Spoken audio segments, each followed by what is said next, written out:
अब अगला सवाल है, किसी भाई का क्या धर्म करने से पाप नष्ट हो जाते हैं? तो ये पहले भी शायद बताया था एक बार। देखो भाई, भगवान हृदय में रहते हैं, सभी के हृदय में रहते हैं और चुपचाप नहीं रहते। जो कर्म करता है सोचता है उसको नोट करते हैं, पाप हो, धर्म हो, भक्ति हो, कोई सा भी कर्म हो, उसके मुताबिक उसका फल देते हैं। तो पाप अलग नोट होंगे, अधर्म भी नोट होंगे। आपने कोई अच्छा काम किया, पुण्य कर्म किया या बुरा काम किया, तो उनका अलग अलग फल मिलेगा। पहली बात तो ये पक्का लगा लो, आपने 10 पाप किए उसका अलग फल मिलेगा, आपने 1000 धर्म किए उसका अलग फल मिलेगा, कटेंगे नहीं। हाँ, एक तरीका है, कोई आपसे पाप हो गया, उसका शास्त्रों में प्रायश्चित लिखा है, वो ठीक तरीके से विधान से आपने करना पड़ेगा। आजकल मुश्किल है उस प्रायश्चित का, मतलब प्रायश्चित करना उस कर्म का जैसे लिखा है। और मान लो एक कर्म का प्रायश्चित कर लिया तो उससे एक कर्म तो कटेगा, पाप की वृत्ति तो नहीं जाएगी। अरे मन तो अकर्मा नहीं रहेगा, फिर चिंतन करेगा, वो ऐसा है, वो ऐसी है, उसने ये कर दिया, वो बदमाश है, उसने मेरे साथ धोखा किया, ये चक्कर चलता रहता है इस मन का। तो वो उतने प्रिंट होते रहते हैं, हजारों कर्म डेली कर रहे हैं हम। क्यों कर्म बनता है? मन के चिंतन से, सोचा वही कर्म हो गया। ये लगा लो आप। तो जैसे एक आदमी को किसी ने कोई चोरी कर ली, उसको सजा होगी 2 साल की, ठीक है, वो कर्म तो छूट गया, लेकिन वो आके फिर चोरी करेगा। क्यों? कर्म की वृत्ति नहीं गई। तो पाप करने की मशीन तो मन है ने, और मन माया का बना है, और माया भगवान की शक्ति है। अब समझ लो आप।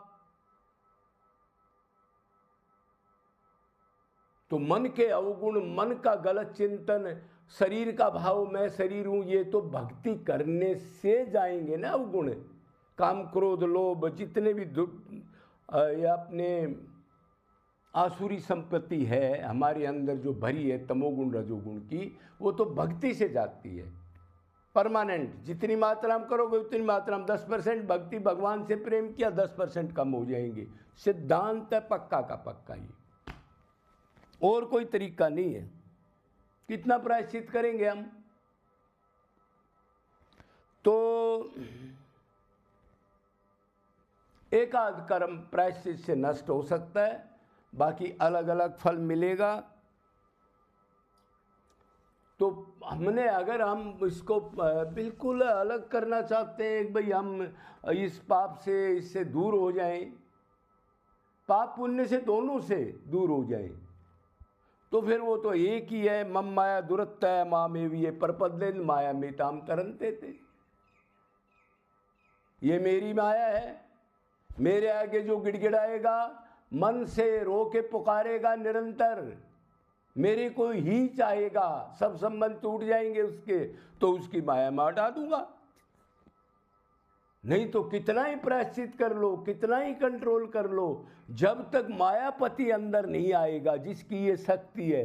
श्री कृष्ण ने चैलेंज दिया है ना गीता में, अरे उसको तो खोपड़े में मानना चाहिए ना हमने।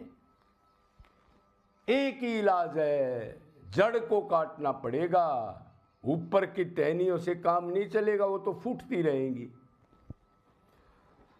तो और पाप का एक ही है, सबसे पहले तो पाप का जड़ कौन है? पाप क्यों करता आदमी? जो अपने को शरीर मानता है।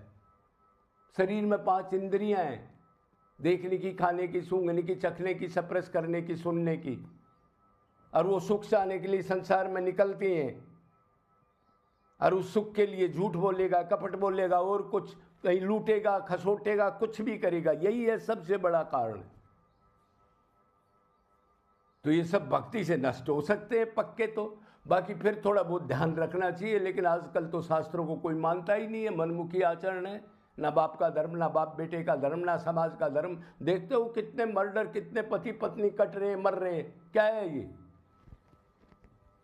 तो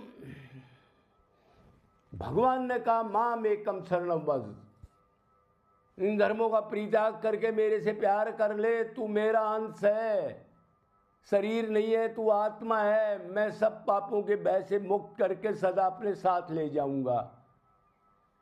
नहीं तो भाई ये तो धर्म कर्म पाप पुण्य मिलता रहेगा, इससे शरीर बदलते रहेंगे, कभी जेर में, कभी अंडे में, कभी पसीने में, कभी धरती फाड़ के दरख्त बनेंगे, भोगेंगे, भोग रहे हैं अनादिकाल से, जूते चप्पल डंडे जलील हो रहे हैं हम, लेकिन सुधरने का नाम नहीं लिया आज तक। अरे दिन में यही 10 बार नहीं सोचते मैं मरने के बाद कहाँ जाऊंगा, किस लिए शरीर मिला था मेरे को, इतना अच्छा क्या कमाई की मैंने, सब अधर्म, शास्त्र विरुद्ध कर्म, भगवान के लिए तो रोने का कोई मतलब ही नहीं। तो भी आप समझ गए होंगे क्या धर्म करने से पाप नष्ट हो जाते हैं, तो ये मोटा मोटा आपको बता दिया। इसलिए बोलो बरसाना धाम की, राधा नाम की।